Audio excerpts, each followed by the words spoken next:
of international complicity and silence, because this is one of the enablers of the wrong narrative that we continue to see, and also the aspect of complicity. And maybe I'll be able to start, first of all, with Professor Kingsley. This I would love to hear from you, first of all, looking at the aspect of what was said by the world, and we had it also in the previous panel, and the world did say never again in 1994. 31 years later, the genocide ideology is continuing to spread, and also most of the times with silence or sometimes indifference from global powers. What does this enduring inaction reveal about the sincerity of the international commitment to human rights, and how do we dismantle this global complicity that is somehow intentional on this issue? Thank you very much, Anangwe.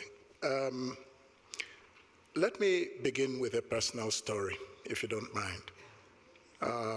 When the genocide happened, the genocide against the Tutsi in Rwanda occurred in 1994, I was a young political affairs officer on the Rwanda desk of the UN headquarters, the UN Secretariat headquarters, the Department of Peacekeeping Operations in New York. I was desk officer for Angola, for Somalia, and Rwanda. And we were so frustrated at the resistance, even to calling what was going on genocide. Why did this happen? And, you know, many people blame the Secretariat of the UN, but the Secretariat is a servant of the member states. And at that time, the most powerful member state, which was the United States, did not want to intervene.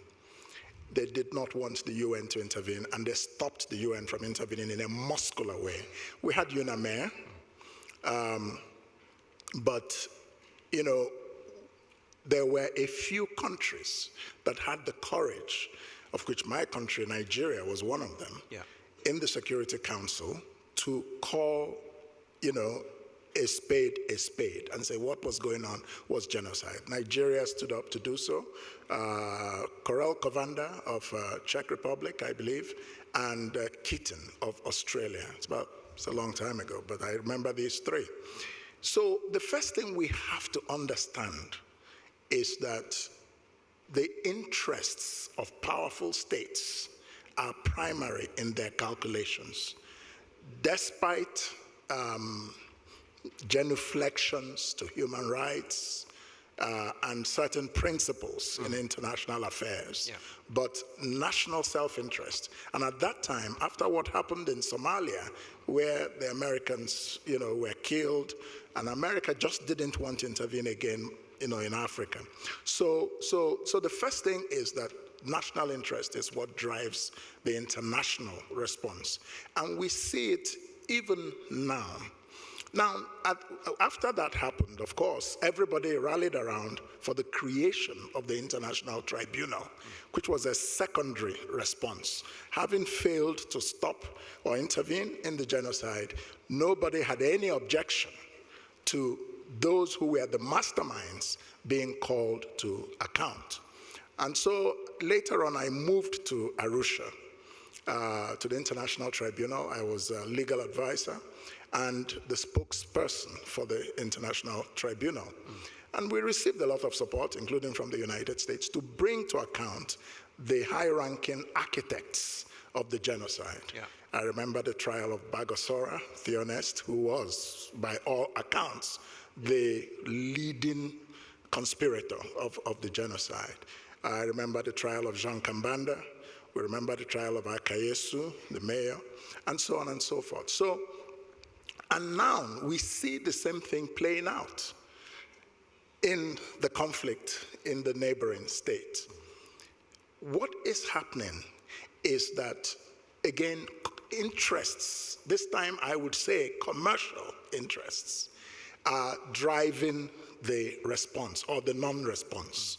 And so everybody's looking at, what profits they can make, and for that purpose, they create a very convenient narrative that is one-sided and fails to address the real underlying causes of what is going on. And by so doing, this attitude is complicity in genocide, in effect, because you have the same spirit, the same ideology operating against certain minorities, but there is no real strong action to make that the centerpiece of the whole discussion. Instead, some secondary narrative is created, but in a silent conspiracy, the global media runs with that narrative. So what this tells me to conclude is this, that African countries owe a responsibility to themselves first and foremost. Govern your countries inclusively. Don't wait for disaster to strike in the hope that some international community, quote unquote, is coming to save you, because their conscience is very selective. Thank you. Yeah, thank you. Thank you for raising that. And I know we will have some time to speak about the power of media and, of course, governance as a tool of prevention. Allow me to cross over to Ambassador Peter, because I know for a fact you've been in the diplomatic scene for quite some time. And just take us through those diplomatic boardroom sessions that probably could be playing out in the sense of what we just talked about earlier on. What guides the decision to actually be either sincere or insincere on the aspect of the commitment to human rights? Because we still continue to see international complicity and silence, like we heard from Prof. Kingsley here. He took us through the history, but now I'm talking about today, because we continue to see this happening today. What usually happens? Most of the time, diplomats will say, our hands were tied. What is usually the situation? The button I have to press now. No, thank you. Yes, I just want to start off. I'm very happy to be back in Rwanda after some years, and I'm retired now, so I only speak for myself. I remember April '94. I was a very young diplomat in Japan, and we had almost no news about this genocide against the Tutsi. There was there was no internet then, obviously. We just had some news on the television, some troubles in Africa. That's all, you see. And that's important to understand that before the age of the internet, it was difficult to get information out of these conflict zones, right? At the present, we can follow exactly what's happening in Sudan because internet seems to be working there, or satellite internet, and so much news is getting out of Sudan, so you can build it. But then, of course, there was only television and newspapers, right? So in that, we did not know what was happening. So in Europe, maybe Europe was so much closer to Africa. So I don't know what happened then, but you see, there was not much knowledge about things in Africa. There was not much understanding, and also there was not so much commitment. We just came out of the Cold War. In the Cold War period, it was very one-dimensional. You were either for us or you were against us. If you were for us, then we would be more willing to help you. And then '94, we had, if I remember correctly, other crises of global impact. I think there was South Africa was moving away from apartheid, the Balkans, and so on. And this is no excuse at all. You know, I met General Dallaire several times when I was stationed in Canada. I had long talks with him. I read his book too. And if we understand that how little it would have taken to stop this genocide, at the beginning, the UN mission, the peacekeeping operation, was still strong enough. Yeah. With clear instructions, some reinforcements, this genocide here probably could have been stopped, okay? Now, what happens, something like this, if I imagine being at home, the news come in, the newspaper reports, people will sit down and try to understand what happens. Also, the embassies were evacuated within days from Kigali. So effectively, the flow of information was cut off, right? This does not excuse all the information before the genocide broke out. This has all been documented. Everybody should have known what was coming. We had all this information, you know, the preparations, it was mentioned in the first panel, but it was not acted upon. But after the genocide began, there was very little information coming out, okay? And so governments, some governments, some powers had obviously had interests here. Many others did not. It was a lack of interest. It's a lack of humanity, if you like, right? It's a failure. So that's all I can say at the moment.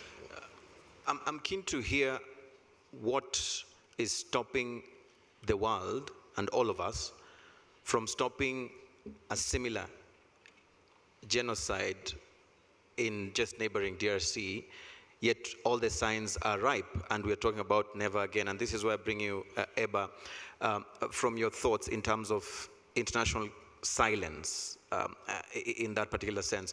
We are hearing from the previous speakers that the signs were seen. We could have stopped the 1994 genocide against the Tutsis in Rwanda.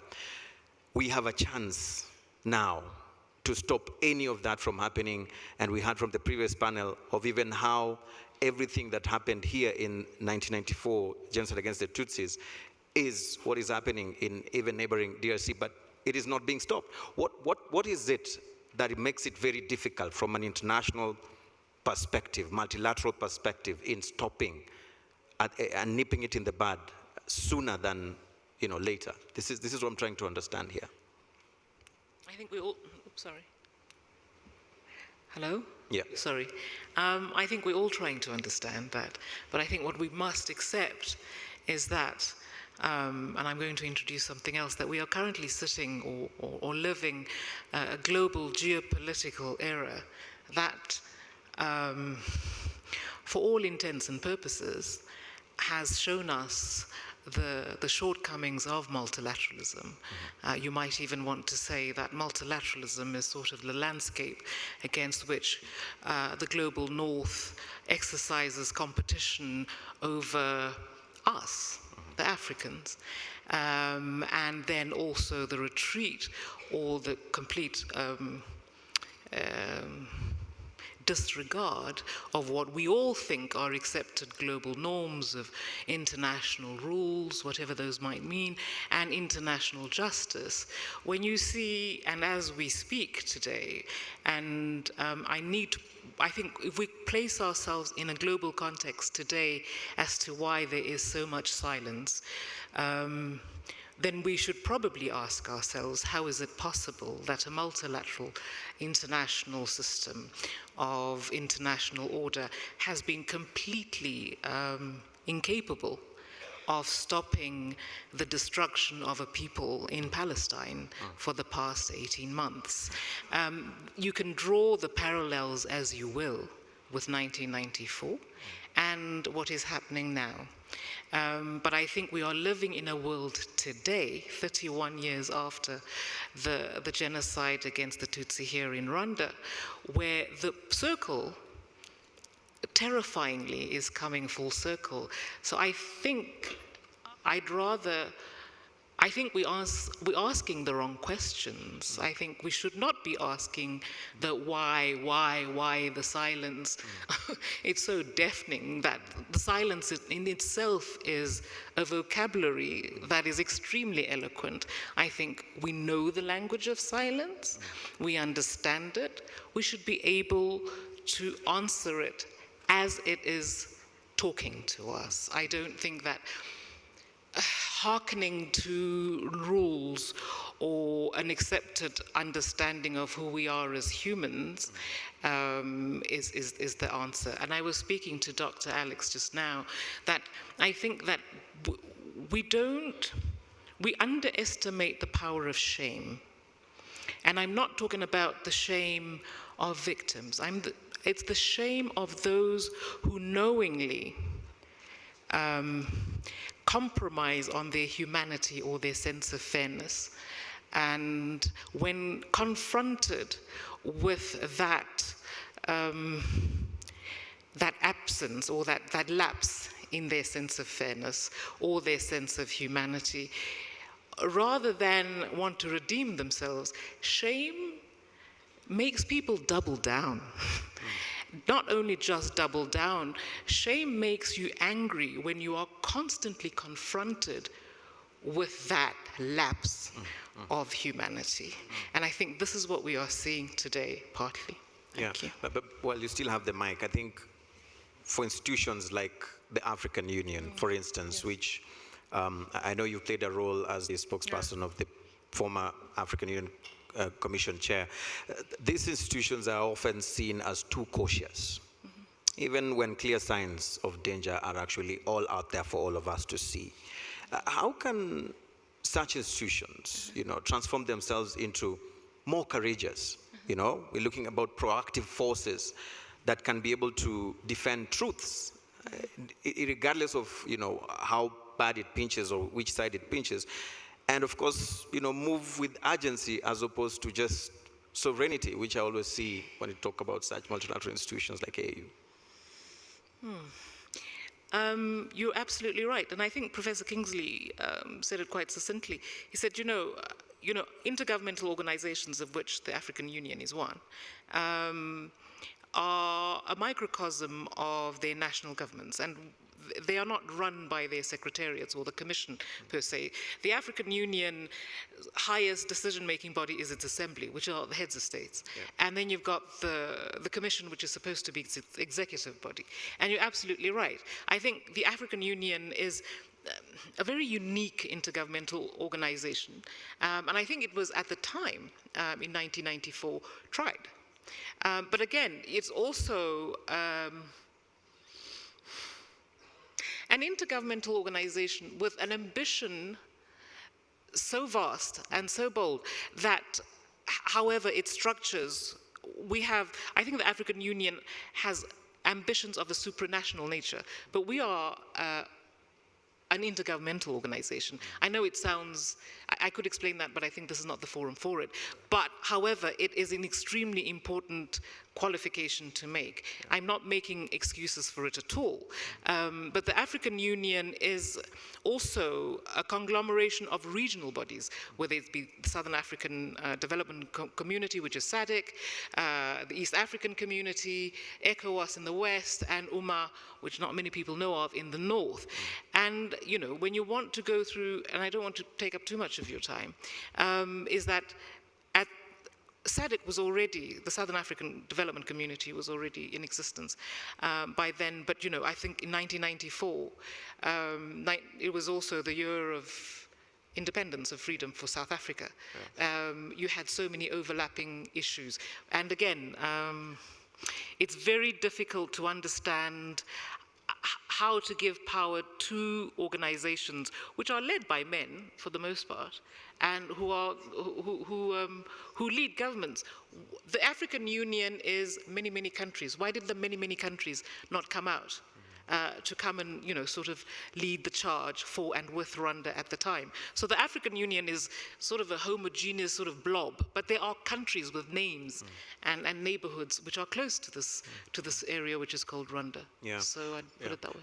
I know both of you want to come in, but allow me to bring in Dr. Kwibuka, because I'm sure he's been listening through when we started. And Dr. Kwibuka, for you, it's very crucial for us to also touch on the nerve of one of the other things that promotes this driving of the wrong narrative and also pushing complicity, and it's what we call economic dependence and the politics of aid. It comes out so strongly because we've seen how aid has been used to maintain influence, silence difficult truths, and avoid justice. My question would be, how can African nations move from this level of dependency and be able to push for self-reliance? Like we've seen Rwanda say, look, we don't care. We'd rather not have your aid, but we'll stand on our feet and not on our knees. I mean, just talk to me a bit about that aspect. Thank you. Thank you. Good morning. First of all, it's a pleasure to be here with these colleagues, friends of Rwanda who have joined us. I agree with everything they've said. How Africa becomes less dependent is a big subject. I'm going to come to it another time. But what I want to limit myself today are three things, especially because I can see many young people in the room. There is a saying that history shapes choices.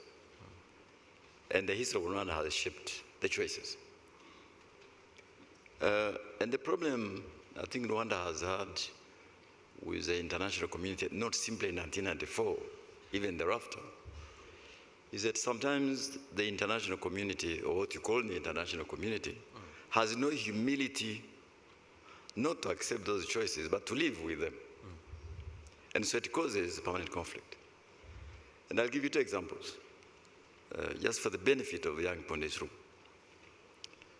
In 1994, the new government of Rwanda inherited a debt of $1 billion, just under $1 billion. This fact is not well known. And that money had been borrowed by the previous administration in the last 4 years of its life. It has doubled the debt for the country. And so there are many people in the world who said to the government, please don't pay that debt, because that debt was used for prosecuting war and genocide. There are many voices, many NGOs said, don't pay. Now, the government of Rwanda, looking at the global realities and the realpolitik, said, look, that would have been the ideal position in an ideal world, but we will pay. And if I recall, it means that the government of Rwanda, without much means at the time, was paying, budgeting about $3.3 million per year to pay both foreign debt and domestic debt. And it is true, some of those money had been used to buy weapons. That is a fact. At least I was in government at the time, I have some knowledge of it. And eventually, about 10 years later, a lot of that debt was cancelled as part of a general global effort. But until the debt cancellation, Rwanda government was paying the debt. What some people in the NGO community called the debt of genocide. So you would have thought, well, the international community would say, this country has suffered enough, at least let us allow them a moratorium on debt. It didn't happen. So there goes your international community, or what remains of it. Now let me give you a second example. So in those days, the administration did not have much capacity. So our friends from the UNDP and the World Bank would convene meetings in Geneva, what they call the donors meetings in Geneva, and to try to help the new country administration rebuild itself. Now, incredible amounts were announced, incredible pledges in billions, all right? But two problems. To go from those billions of pledges to commitments to actual disbursement, there was a factor of 1 to 10. So we also grew to understand that, wait a minute, the international community is great at announcing huge, all right? It reads well for the newspapers. But actually, the country has to realize that what will actually end up in your coffers is a very small portion.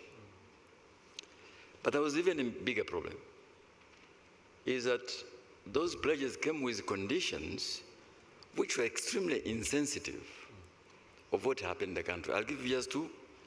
I don't have much time, but I thought I should say this for the young people here. Example, because I can see the Minister of Justice is here.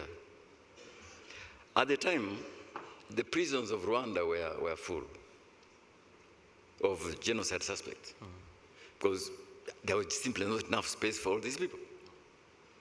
And the government was feeding them, waiting to be prosecuted through a court system which was not meant for millions of criminals.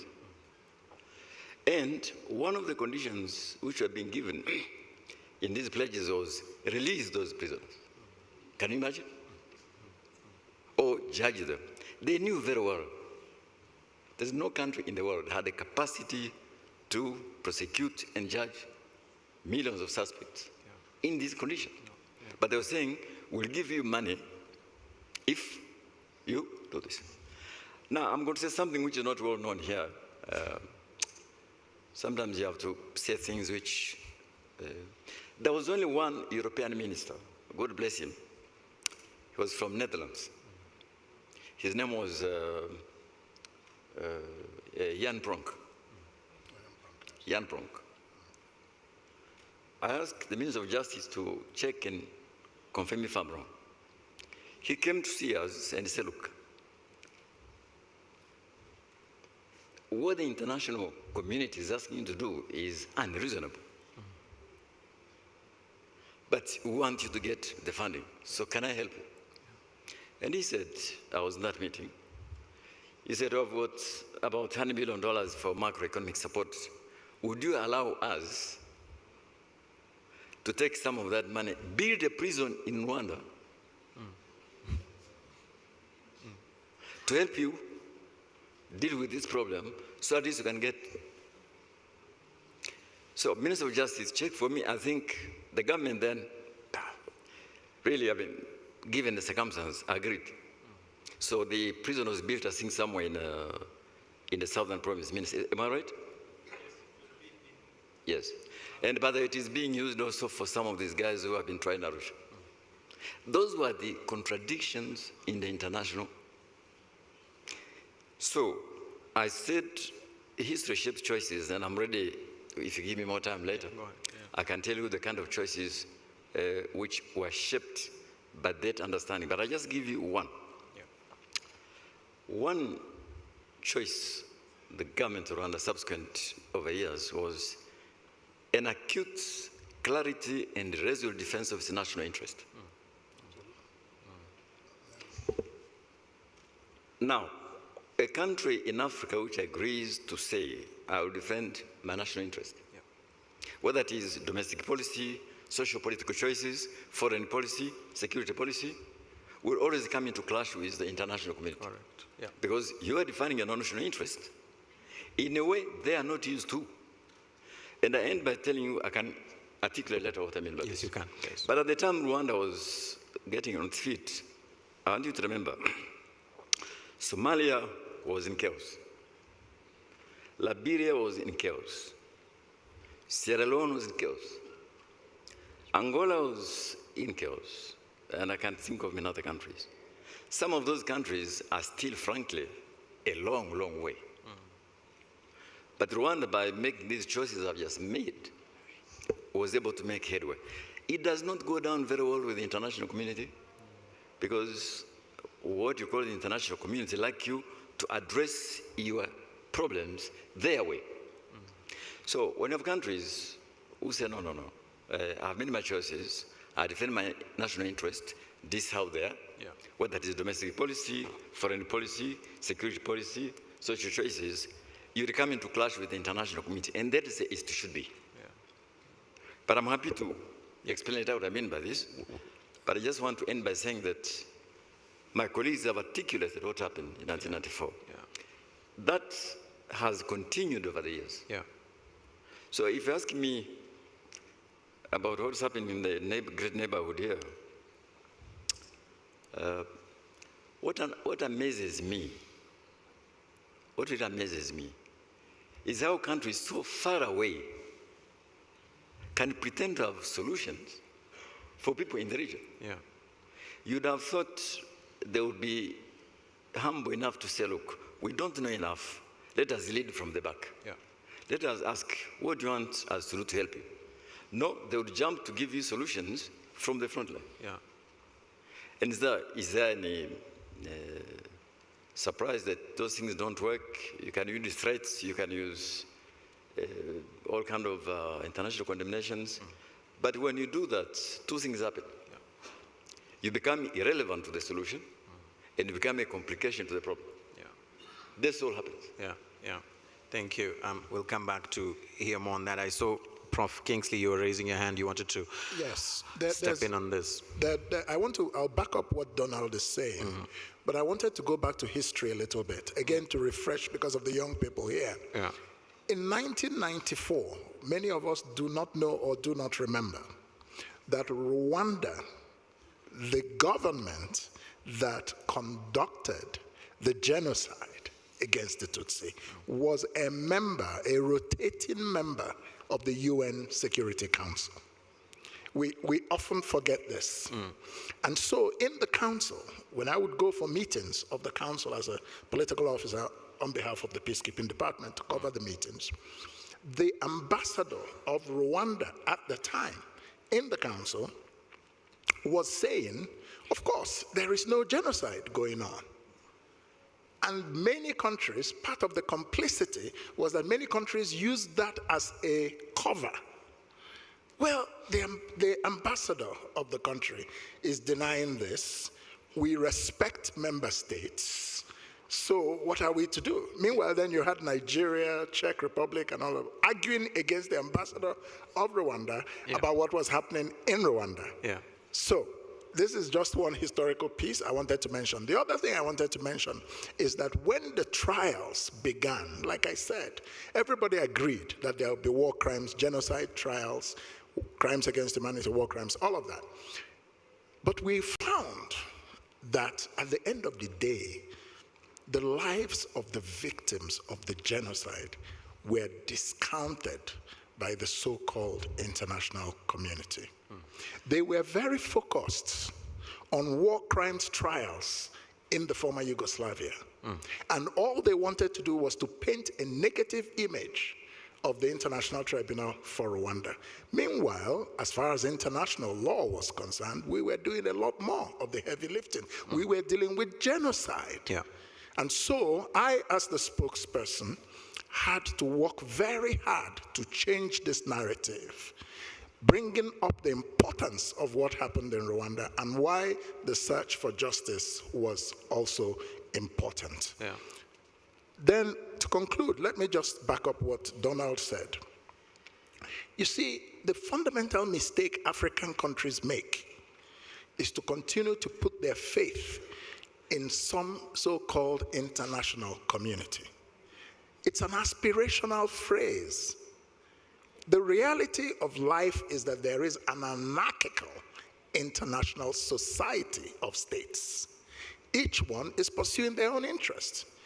Now, they came up with this name of the international community after the end of the Cold War, but the very nature of the international system did not change. So you have people saying that we're a community so that they will lull the unsuspecting into comfort, and everybody, you assume everybody is at the table of the community. But the fact of the matter is that some people are at the table and others are on the menu. And some are having others for lunch. So this is just what I wanted to say to back up what Donald Very interesting point to bring there, and brings me to Ambassador Peter, because I like the fact that you said now you're retired and you can spill some more, and this is where I want to bring you in on this.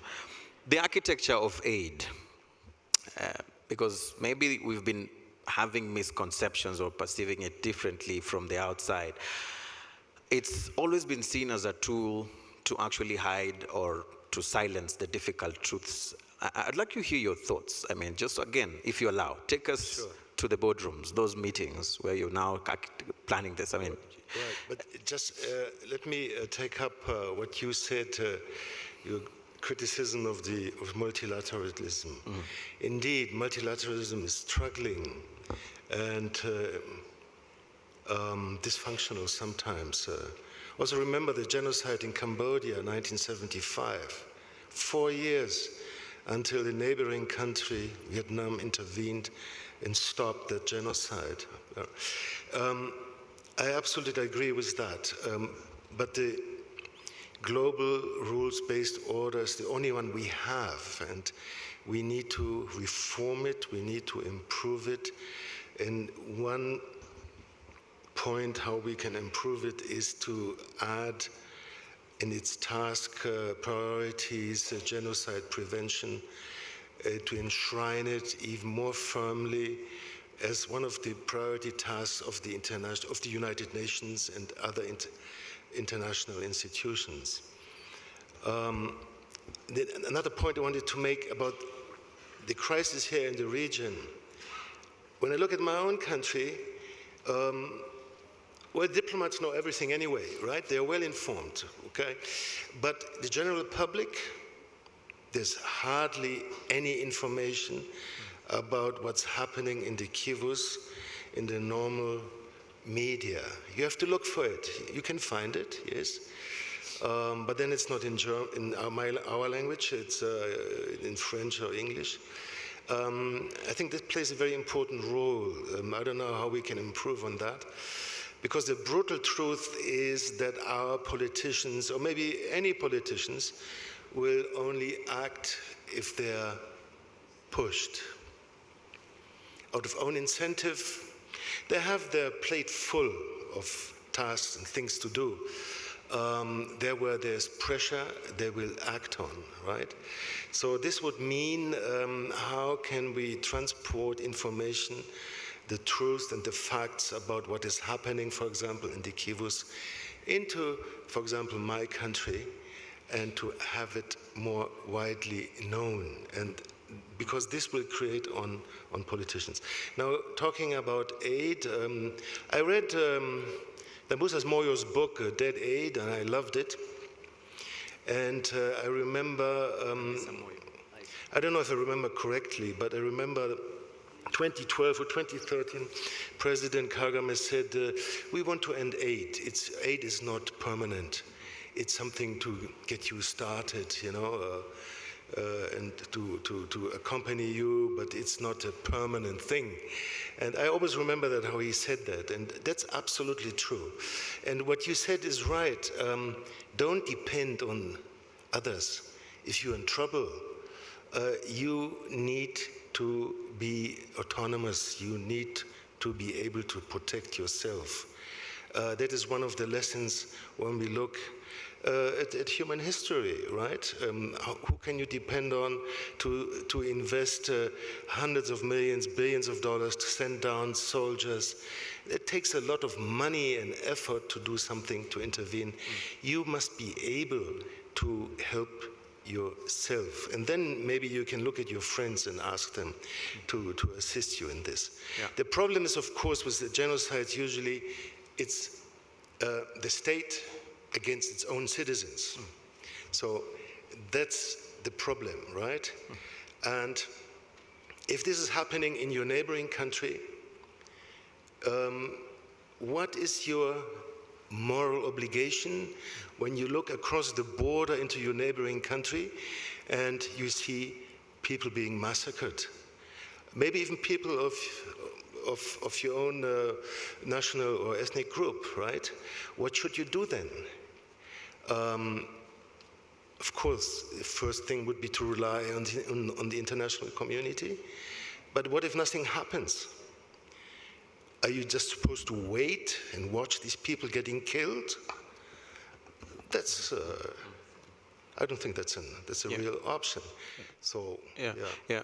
Dr. Kwibuka wanted to do a response on that as well. Just for coming back, because I didn't answer your question about aid.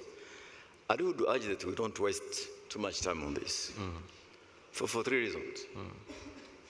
The aid system, the aid architecture we have known for the last 60 years is over. I think if you wanted a signal that is over, it is not Trump and the closure of USAID. It is the British government cutting down aid almost by half to finance rearmament and defense. And that is a trend across Europe. I can't blame them. They say they have enemies in the neighborhood. So what they have done is to say, okay, we have done aid for 60 years. Now we have got our own problems. And the first one is rearm ourselves, prepare for war. It's a choice they have made. So it's important to say that. We could stand here lamenting about aid is over, but that's it. It had an exit. Exit had come earlier than we thought. So that is it. Now, our president hosted some ministers, African ministers of health, for a dinner 2 days ago. I was pleasantly surprised to see what the ministers are saying. Okay, our sectors have depended on some aid for a long time. Disease burden had been, reduced. Life expectancy has improved. Child mortality has gone down. But now it is time for us to assume our responsibility, and we will. Yeah. Each minister was saying, look, we will. It won't happen overnight, but this is how it will happen. Every country is different. How every country responds to this reduction in what you call aid will vary. Look, Kingsley is a country here. He's my friend, so I can say to you.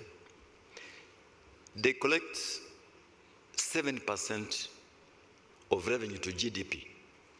That is the lowest on the African continent. In Nigeria, yeah, he agrees. Yeah. The average for low-income countries in Sub-Saharan Africa is 15%. So which means Nigeria is able, over a couple of years, to bring its revenues to at least the average for Sub-Saharan Africa. Now, I'm not competent to say why, but I believe every African country is responding in some ways. So let's not waste too much time on aid. I think it's a relevant subject. Yeah. I think what you want to ask us is what is the impact of weaponization of aid? Yes. As a tool. When aid moves from being an act of solidarity to achieve particular social development outcome to become a weapon of influence. Yes. Is that what we're asking? Yes, that's the question. If that's the question, I'll be happy to answer that later. Awesome. But I want us to separate the two. I think aid, where it has been effectively delivered, has achieved some results. And I think we are to thank partners. In areas where it has not been effectively deployed, it has led to a number of deleterious consequences, even unintended consequences. But I think one of them, I think what the German ambassador is saying is that the spirit of dependency without an exit point had created undermined capacity of our countries to do long-term planning for the exit. And so this wake-up call is important because now it opens the door for us to plan long-term in terms of how we depend on trade and investments like all countries have done. But this is a big subject. It is. But I want you to separate this issue of aid and what has done or not done, and aid weaponization, which is aid being used as a diplomatic tool or even a military tool to achieve particular political or diplomatic outcomes. Yeah. The two are different. Yeah. Okay. Yeah, very different. And I want us now to open the floor, and then I'll come back to the panel just to be able to pick your questions. If you do have a question, I see table 18. There's someone who wants to ask a question. Please pass the mic. Please keep it short. You can introduce yourself and go ahead. Thank you very much. I'm Ladislas Ngendahimana, and I'm a political analyst. My question goes to Ambassador Peter Fannerholt. From the discussions of the previous panel and this one, we can link genocide ideology and the aid dependence. These two might be linked in a way or another. And particularly in the Great Lakes region of Africa, these two are associated or linked to the colonization of which Europe or European countries have a role or are responsible for. And today we see that these countries are using sanctions again against the same countries or strengthening some of these peoples who have been victims of this. What could be your message to those countries? Thank you. Yes. About the colonialism? Yeah, just again, aid being used as a weapon, as a tool, the dependency on it. What sort of feedback, comment, message do you have on this? Well, on aid, I share Donald's view. I mean, it's a tool which you can use like a jack to change your tire or to fix your car, right? If aid is instrumentalized for political or diplomatic purposes, which happens from everybody, it's not only the West, it's also the others, right? There is the other side who lets itself being instrumentalized. It is up to African governments to say, no, we won't do that. It's the African elites who have the responsibility to say, no, just go away. We will not be pushed into doing something that you like, and you blackmail us by withdrawing money. About colonialism, of course, I think that a lot of work has been done on colonialism and its consequences in neo-colonialism. My advice would be, don't blame everything on colonialism. I mean, so many decades have passed. Many African countries, 62, Guinea even before. There were so many decades. The trap is, if you blame it on some outside forces, you will not hold yourself accountable. I'm not denying the negative consequences of colonialism, especially also Germany looking at Namibia, absolutely. But what is happening now is also responsibility of the nations, the peoples, and the governments in charge now. Yeah, thank you. Prof. Kingsley, you want to add your voice to that? I just wanted to quickly say that on the matter of aid, of course it's over, as Donald explained, but I want us to understand the damage that the aid system did to Africa. It is huge. In my book, it is one of the major causes of Africa's underdevelopment today, because no country in the world has ever been developed by another country. Can somebody show me an example? So when Donald says that aid had some uses, he's speaking in the Rwandan context. Rwanda is an outlier. It is one of the few countries in Africa, there may be 2 or 3, that ever used aid the way it was, or let's say for its own purpose as a country. I was part of the aid system internationally in the UN, and we knew that Rwanda was a performing country. So we would put it aside. But all the other countries were not performing. So let's not take the example of Rwanda and make it the experience of Africa with aid. The other thing I want to say is that, aid is simply a tool for the projection of worldviews. It's a tool for dominion and influence. And that's why Asia, like China or Brazil or India, they received aid briefly and quickly graduated to giving aid because they wanted to compete with the West for influence. And aid was the tool to do so. But I also want to say that Africans should look at Asia when we talk about colonialism. Colonialism is a fact of history.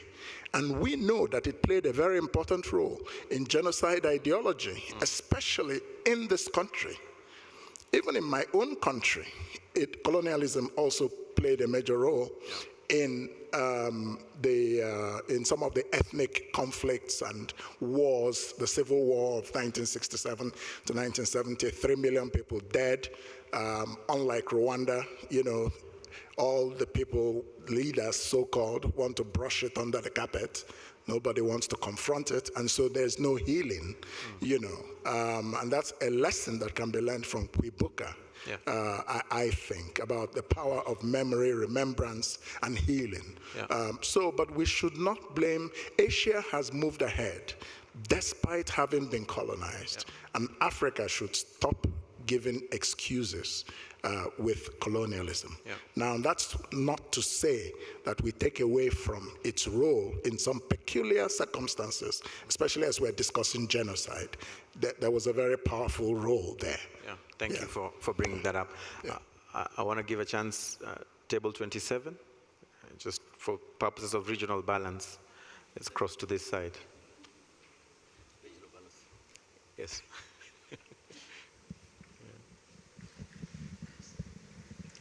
Good morning. My name is Michael Butera. I'm Chief Technical Advisor, Minister of Justice, and thank you for the great insights from the panel. My question is slightly different, and as a young person born after the genocide, the legacy of the international community that we have is one of very much selective silence and intentional complicity. And gets confirmed every time. You know, I'm very young and I get cited on social media. So when I'm trying to scroll what's happening, most of the time you end up on X, and what you see is overwhelming evidence of what's happening in the DRC. You know, very barbaric actions, people being burnt alive and all that. It seems to me that there hasn't been lack of information, and both the international community, but Africa. So my question is, what do we do with this information? We seem to wait to the international community for it to see. It seems that specific reports from specific regions have to carry some specific credibility than that raw footage coming from Goma. The reports from the group of experts have to go, you know, through New York to carry some weight so that we can react. And then we still sit and really call out international community. Now for African leaders, for individual countries, why can't we call this out? And what does it take to have this narrative sovereignty, information sovereignty, that information from Africa can call for action? But it just seems that, you know, when we try to rope in international community, we're trying to say, look, we don't have that credibility as African leaders, African countries to move forward until we move as a collective. I'm trying to understand, I mean, I might sound very naive, but if I was the chairperson of the African Union, I would have moved, but stopped all this. But I want to hear from you. Where's the catch? Why does it have to take so long? You know, very passive communications, self-conscious, very, you know, self-censored. So I would want to hear more from the panel, the perspective that you have on this. Thank you. Maybe you can, while you still have the mic, I want to pass this over to you as a young person. Yes. What do you think is your role, first of all? Because you spoke about the digital space where all the propaganda is actually happening, the misinformation, disinformation. How can your voice actually, not just you alone, but young people your age, be able to be utilized in a way to actually, you know, deal with this disinformation that we're seeing? What role do you think you can play as a young person, even before we talk about the leaders, even before we talk about the African Union? Thank you so much. So I think that young people have become critical digital narrators. We narrate about what's happening, and most of them are getting informed. So they read a lot of reports, get to hear from the people who live these experiences. And I think one of the front lines of the young people been trying to do is, you know, pushing back on these narratives, genocide denial, you know, clarifying what it is. So I think one of the contribution from young people, and we've seen this from young people from Rwanda and the East African region, they've been formed a very, you know, concrete reaction points where they, you know, they have this specific understanding of what happened in this country, but also what's happening in the rest of the world. To just come out with these campaigns where people push back on these, you know, falsifications, clarify them. But again, they just seem to be limited to social medias. And action points now have to be taken by, I think, the leaders who are in these positions to act. Yeah. Fair enough. Well, it's very good. Thank you. I'll bring it back to the panel. I mean, what can leaders now do? Yes, the young people can push, but then actual concrete decisions have to be made at institutional levels, and they're feeling let down as young people from that particular note. Maybe what could be your thoughts? Maybe Eba, I'll bring you in on this, Eba.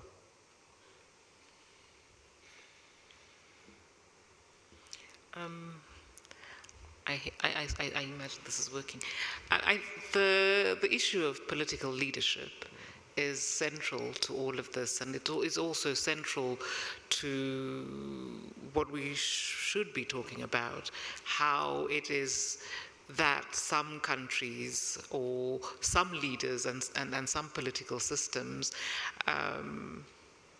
the social contract that comes through the political system in countries determines how people see themselves as citizens or not, I think.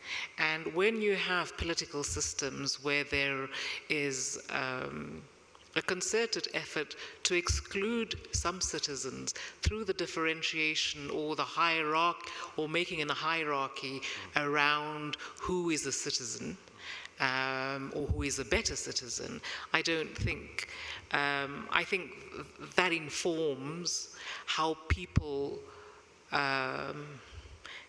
think of what the state and that type of leadership should do to be able to deploy power, state violence, to bring together that notion of citizenship. What we saw in Rwanda 31 years ago is exactly that. The lack of political leadership that brought about a social contract that actively legitimized the exclusion of citizens purely on the basis of what they look like or how they are perceived by part of that citizenry. So when you talk about political power and political leadership and what we should expect from it, especially in Africa, is that, Rwanda is a political system born of a social contract that came about through this terrible legacy that happened 31 years ago and from beyond. And I think that we should probably think about it as to why it is that that seems to be a threat for others. Does it expose the lack of political leadership or the ability to be able to create a social contract between citizens and within a country? Or why is it that one of the most aspirational political systems in countries today, and like Rwanda, after being able to come out from the ashes from 1994, or even a place like South Africa. I come from Southern Africa. For a country to have come out of apartheid and to have come out of a genocide, these are two of the most important aspirational notions of governance and political leadership. How they then evolve is another question. But I'm not quite sure how to articulate it, but I'm trying to ask myself as well, why is it that there is such a lack of political and operational solidarity, intra-African solidarity, with these aspirational notions of how we want to see ourselves as Africans, whether we are Rwandans or others, in countries with examples that Rwanda has been able to give us. I do think that it is extremely difficult for political leaders, and having been in a space of African political leadership, is that Rwanda is a very unique example of aspiration, admiration, envy, and some discomfort. Because I think, I need to speak to this. Yeah, please do. Rwanda did this, but when there's a guy in your classroom, he doesn't do very much, or he's kind of by himself, he gets bullied, and then one day he says, you know what, that's enough. You want to be him? You kind of fear him because he boxed you? And then he really becomes the most popular guy in class, but people still don't like him. You don't understand why.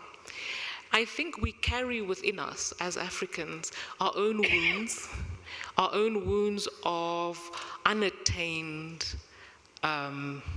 leadership,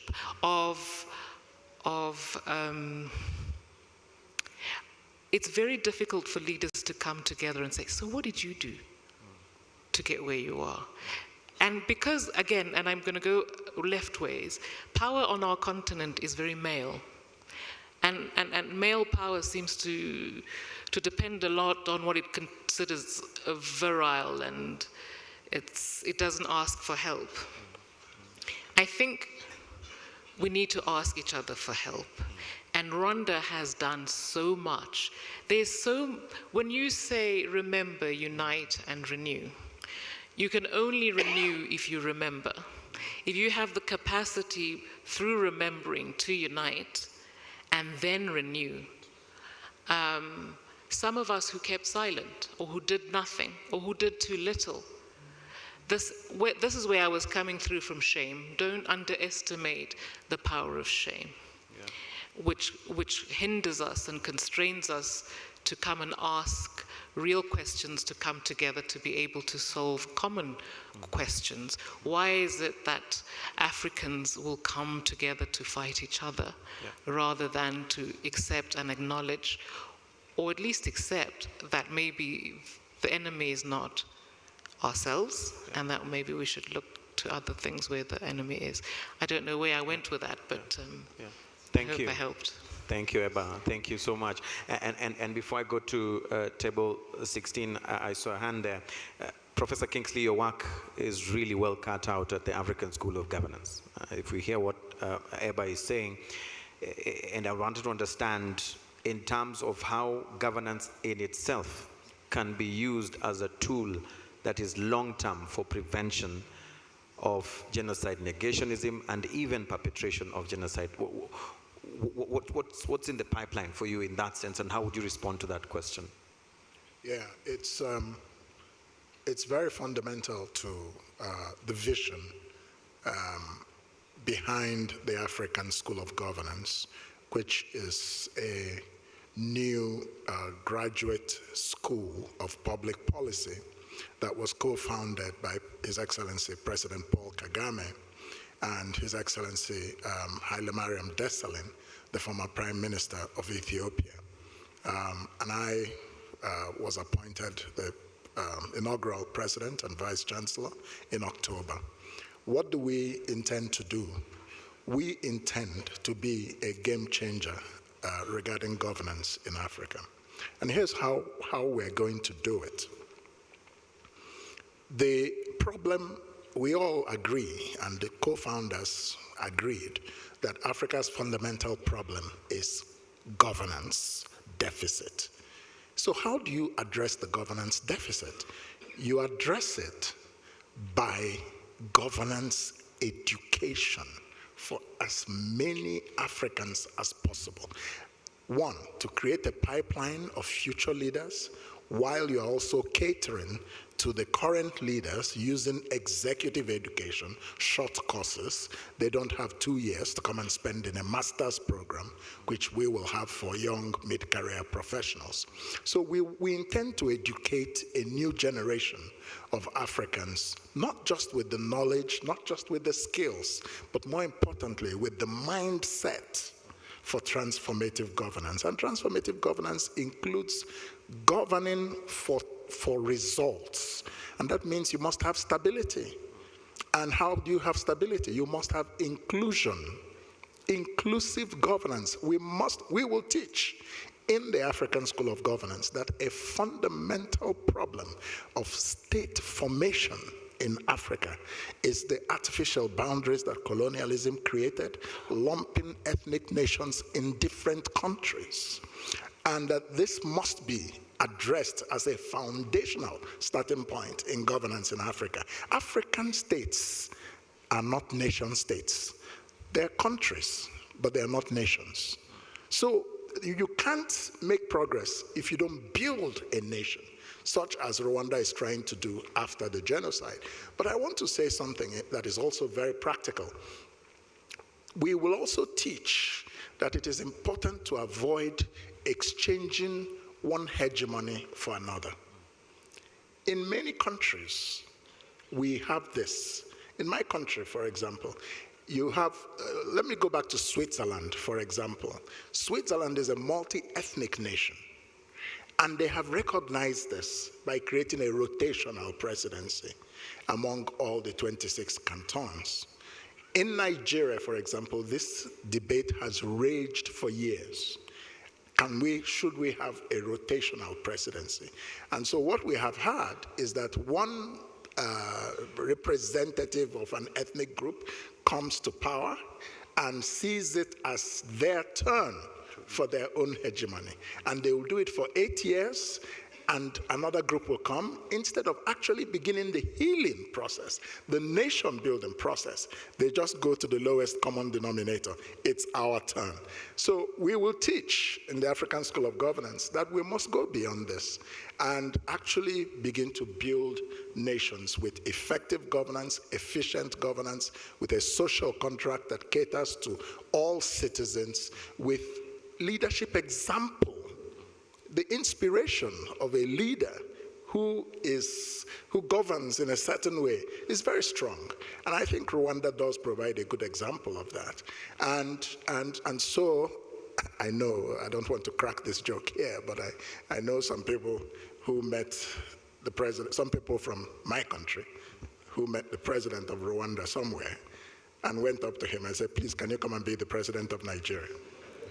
And the president of Rwanda just laughed, you know.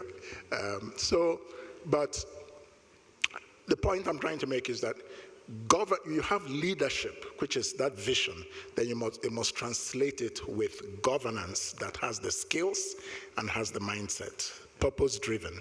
That's it. That mindset training is what will distinguish the African School of Governance from most other institutions in the continent, because most institutions focus on the knowledge, the skills. We all know, you know, the Constitution and all of that, but the heart, the mindset, we will focus very heavily on it. Yeah, thank you. Thank you. For purposes of gender balance, we've done regional. Let's do gender balance. Table 16. Alice, you can go ahead. Thank you very much, Mr. Moderator. I'm Alice Karekezi from the University of Rwanda. And I want to say that I'm very grateful for the political economy lenses that have been brought into the conversation. And I find it a very important compliment compared to the previous panel. If anything, the current situation in Eastern DRC has done one thing, to force us to confront at least two things: the naturalization of hate speech and the genocide denial, and the naturalization of a narrative that designates who must die and who is licensed to kill. Unfortunately, the exploitation of the genocide ideology has been there, and today we cannot shy away with that, in spite of the global narrative. But Mr. Ambassador, while I totally agree with you as former colonized that we need to bear responsibilities for our present and our future, don't you have the impression when you look at Congo today that we are in the beginning of what was the conference, the Berlin Conference? Because we cannot shy away from the responsibility of the state of Congo, whatever it is, and I say that with a lot of pain. I was born and grew up there, so it is not something that I say easily. But when I look at the positions of great powers, it seems as we have a different Leopold II, and now for each power to have a bit of piece of Congo, the position is there. Why is it we have amnesia here? And why we cannot also confront the fact that colonialism is back? What's your take on that, Ambassador? Thank you. Right, go ahead. Well, I believe I mentioned already that colonialism was not good. But you know, if you look at history, if you look back at 5,000 years of human civilization, you will find many things which were not good, right? This is human nature, and it's not an excuse, and it does not make it better. It does not make it well. What we need to do is to avoid things like this happening again, and this, I think, this was what your question was leading to. If we talk about neocolonialism, well, it's, for me as a German, it's difficult to grasp because I don't think my country has any neo-colonial ambitions. We come out of the 2 world wars, Holocaust. We are quite aware of our responsibilities and we are trying our best. What we try to do is to have win-win situations, to do business together, to work together economically. Yes, we also try to do effective development assistance with all its deficits.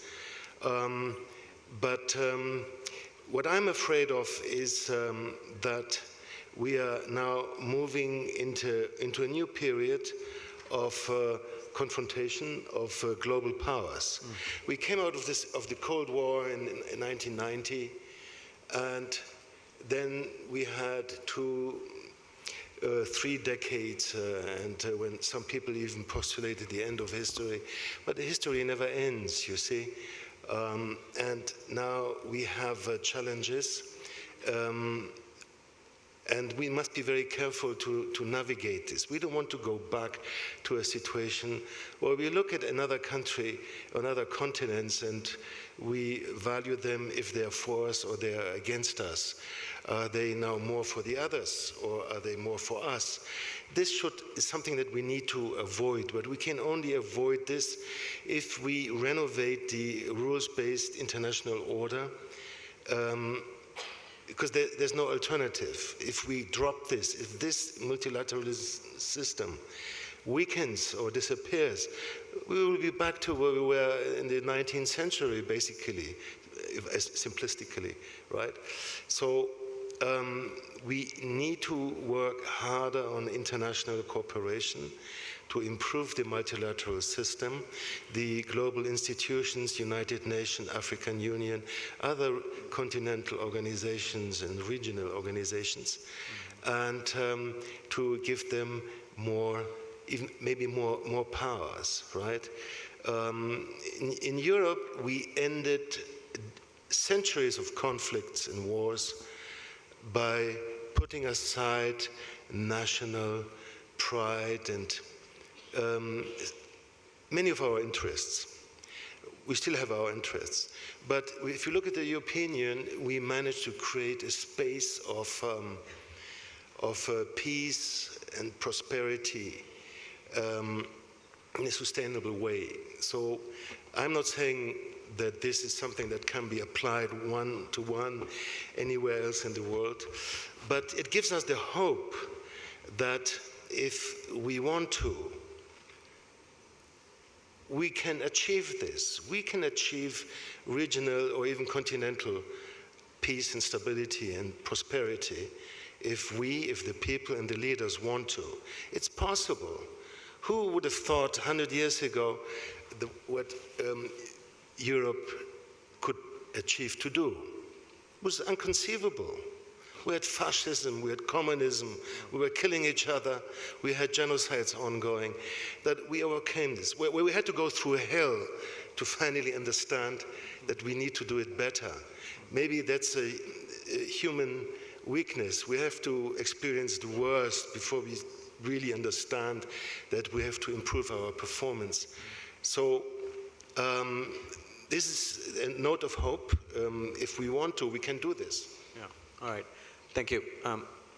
Time is not our ally at this point, and so I want to just do one round of closing remarks, but I would like us to do it in this fashion. I'll be able to ask for a call to action, but also I need each one of you to give your personal commitment. It can be you as an individual or the institution that you represent, on how to ensure that we all fight the complicity, confront it, and also deal with the narratives that are not real on issues to do with the 1994 genocide against the Tutsis. And I'll start with you, Dr. Kwibuka.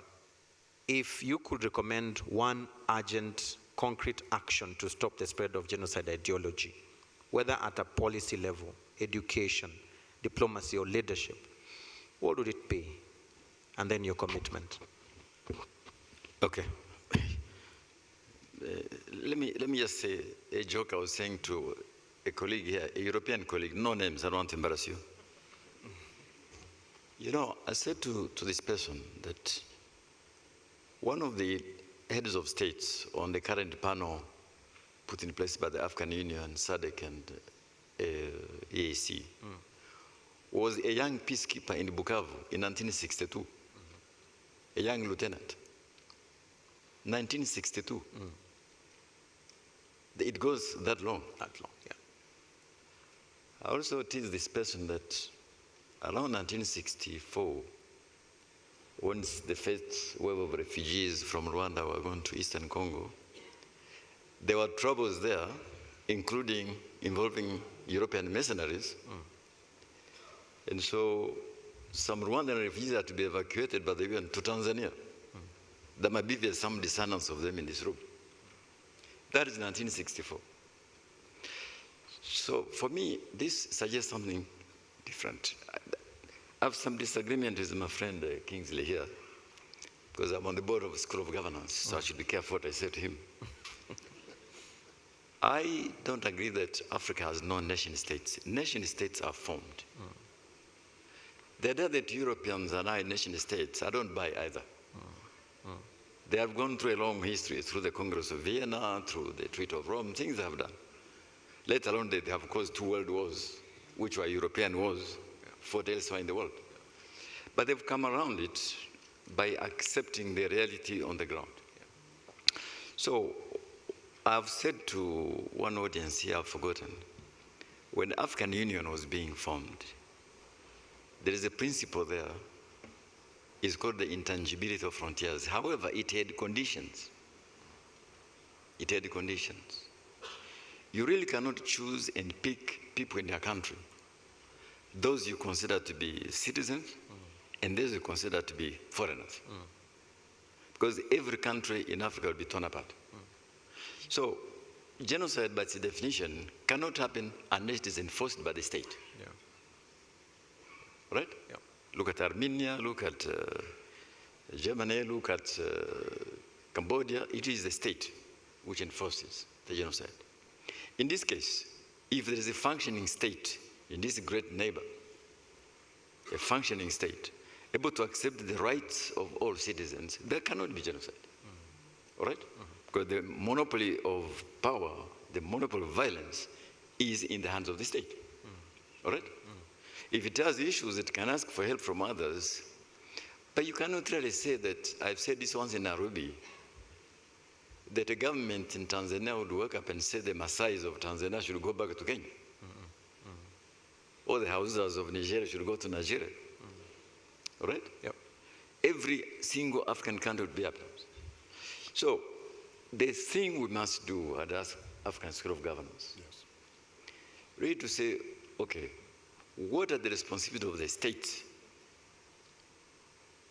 in this era? And I've said to you before here, I don't know if it was you and Angwe, that for me, a state must have a certain attributes to fulfill its role. Number one, it must be a state that governs for all, not for some.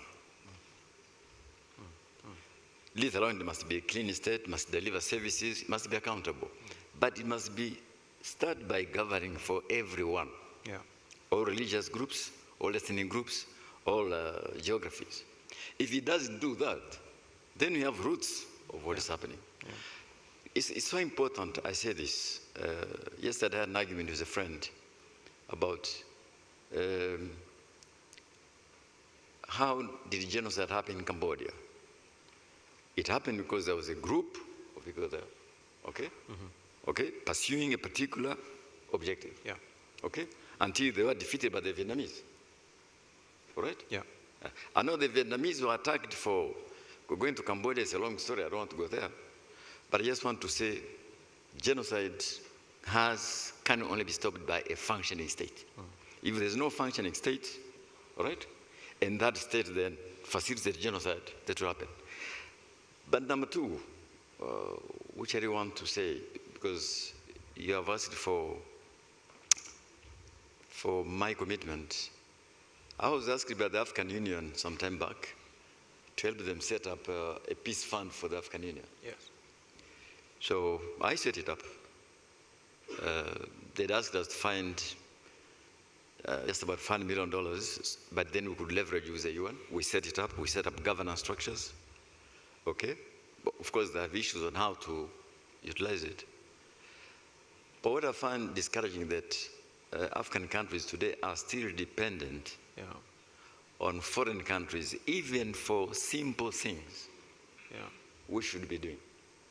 So if I were to make any commitment here is to say, to continue working with the African Union, to ensure that we reduce the vestiges of dependency on foreign countries, because that undermines the independence of the African Union.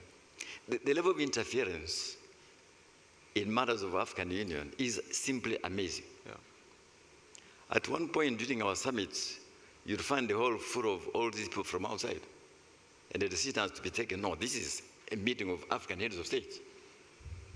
Can you imagine the European summit inviting African heads of state to sit in that room? So I think the commitment we can make here is to say that we should all agree to work together to strengthen our regional organizations, to strengthen the African Union, to strengthen its instruments. I just end by saying to Ananga that the young man here talked about the narrative. Yes. You know, narrative, the way it is defined today, I recall during the global financial crisis, we were told that Africa would be the continent most to suffer. Frankly, I did not see why. And we emerged. Then we were told during COVID that African countries would be the countries most to suffer. In fact, we emerged. But better some of the rich countries. Because there are things like African Center for Disease Control. Right? So I do believe that with all the challenges we face, we can overcome them. But we will not overcome them by depending on others to come and resolve issues for us or prescribe for us what to do. All right? Whether it is in the domain of peace and security, pandemic management, economic management, it has to be our internally generated solutions within Africa. Thank you. Thank you. Prof. Kingsley? I agree with everything my brother Donald has said. And so you can see that all of us in the African School of Governance were carefully selected. So I have nothing further to say, but to align with him. Thank you. What's your commitment? Oh, you align. That's what you're saying. Well, I mean, copy paste. Let me say, specifically concerning commitment, that as president of the African School of Governance, I can commit, and I do commit, to doing my very best, working with colleagues, the faculty, the board, including Donald and others, to raise a new generation of African leaders who will govern competently, in a visionary manner, fairly, justly, and inclusively, and who will see, by the time they graduate through the African School of Governance, the futility of the ideology of genocide. Right. Thank you. Across EBA, I'll come to you later. I want to hear Ambassador Peter. What's your closing remarks? What's your parting shot? We've talked for over an hour, and where do we go from here? And then what's your commitment? Right. It's important to look forward. What will we do? Everything that has been said today was very deep and wise and true. But what will we do? I have 3 ideas I would like to put forward about this region. It's not about the diplomatic efforts. I don't know enough about that. One is, obviously, we heard about more than 1,000 indicted perpetrators of the genocide still roaming around, half of them in DRC and the other half somewhere else. I mean, these people have been indicted by an international court. These people should be brought to justice. This should be a task for the international community. It's not so hard. We know these people, we have the names, we have a list. This should be done. Secondly, by the way, in Germany, we tried and sentenced several FDLR leaders to prison sentences. Secondly, the FDLR, if you remember, there were efforts to pursue and destroy the ADF in northeastern Congo, even involving one or two Western powers, I don't remember. So I think the FDLR needs to be destroyed if necessary, or dismembered. It should not exist anymore. And this is what we need, some commitment for this to happen. How can it be? Imagine, it's a bit maybe simplistic comparison, a Nazi SS division, fully armed, operating somewhere. Nobody would tolerate that. But this is what we're having with the FDLR, right? Sometimes they're weak, if necessary, they're armed and they get strong again. Why is this outfit still out there, you know? It's, thirdly, I would like to think about, when we look at the reform of the international system, to establish once genocidal actions are observed anywhere, to have an automatic triggering system, triggering compulsory action, which cannot be vetoed. It's compulsory for the international institution, be it the African Union, for example, or United Nations, or whatever other regional organization, continental organization there may be, to follow up on this immediately. Yeah. Yes, details have to be worked out. It's never that easy, but we always see, even if we get information, there's no action, right? So if we have an automatic triggering mechanism to at least send missions to find out exactly what's happening on the ground and even take further action, and without any veto possibilities by the Security Council, this may be helpful. Thank you. All right, thank you. What's your commitment? Just one line. Commitment? Well, you know, I'm just a retired civil servant, but I will do whatever I can. I like the people in this region, and I've spent several years of my life here. I even grew up 3 years in Sudan when I was a very small child. I've worked in Ethiopia, I've worked in Eritrea, I've spent more than a year in Nigeria. I like this region, and I will do whatever I can to contribute in a constructive way, or where I am needed, I will commit myself. Yeah, thank you. Thank you, Ambassador Peter. Eba, you have the last word.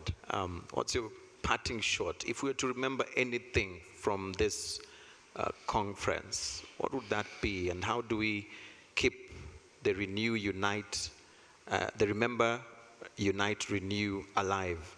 And what's your personal commitment to ensure that all that we've had here, it falls in the right place? I think I would speak to 31-year-olds who are Rwandan. I would want to be able to... you can't hear me? Yeah. What do you mean you can't hear me? Sorry. Hello? Yeah. It's okay now? Sorry, I think I would want to address 30-year-olds. In my country, we would call you born frees. And my children are born free, unlike myself. And you were born free. If you are 30-year-old in Rwanda today. And I've been thinking about what you might think of what remember, unite, renew would mean for you.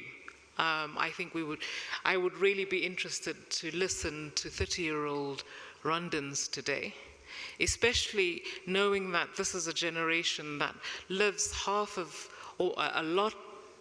much of their personalities and even their physical sense of citizenship is lived digitally. So you are also confronted with this barrage of opinions of you, of yourself, of your country, coming back at you. I would like to know how it is that you are able, or what kind of coping strategies 30-year-old Rwandans can be expected to have, just being assaulted by information, by disinformation, by which for most part is also genocide denials, which denies one's heritage, one's past, and being the previous generation, which is not 30, which is 31-year-old and older, who have been keepers of a memory that is also a legacy of indescribable loss.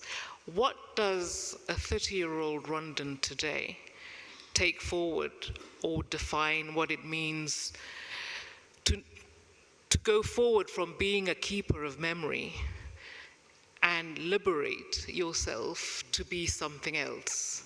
You know, we're moving into a second generation of survivors and citizens who are trying to define themselves as themselves. For me, I would like to actively listen to how you would want to remember, so that you can unite and to renew to become what for the next 30 years. And my personal commitment is to, if you allow, to actively listen to you, whether it's tidy or untidy. But you know, I do feel that going forward, one is also allowed to be afraid. One is also allowed to have doubts. And I think we need to be able to create safe spaces for 30-year-olds to want to carry on, to fight. And I think the only direction is dukomeze, and my commitment would be to be here to listen to you and to promise to be an active ally. That's what I would Thank you. Thank you very much. I want to say thank you to our panel. Thank you very much. We'll now hand over back to the amazing Masters of Ceremony. Thank you so much.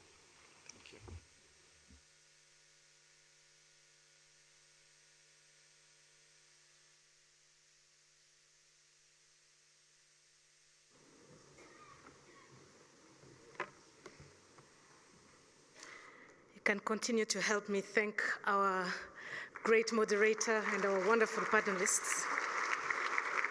Thank you so much, and thank you to all our moderators and for these days, and our panelists for helping us name the challenges and envision pathways forward. And as we conclude this conference, we gather that although challenges are great, but so is the resilience, the courage, and the clarity to confront it. So let us leave here not only informed, but committed. Kwibuka, as Dr. Alice reminded us, is not a single day, it is a lifelong pledge. So on behalf of the organizing team, I would like to thank you all for your presence, your reflections, and your resolve. Murakoze cyane, mugire umunsi mwiza. Thank you, and let's continue the work together. I will ask you to remain in your seat for a few minutes while our guest of honor leaves the room, and then we'll go forward with our day. Thank you very much.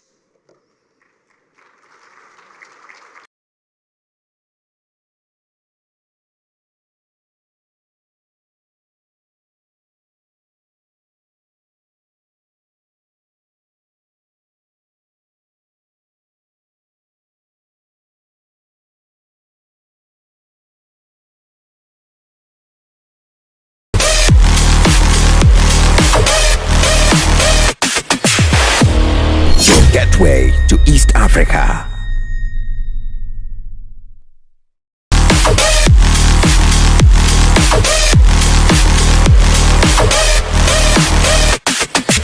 Training has been a journey that balances Africa. Professional growth with personal development. The program prepares young people to become future leaders in the telecommunication industry. The previous 18 months has been a very good experience Gateway of working, to East learning, Africa. and business project invention. Generally, the program has shaped me and made me ready for the future business challenge. So this program is very important, and I think that Gateway to us East Africa. as senior managers or general managers, we should really support it because we are here today, but the future belongs to the young people. In my native tongue, Gateway to East Africa. Meaning that tomorrow's bull is among today's calf.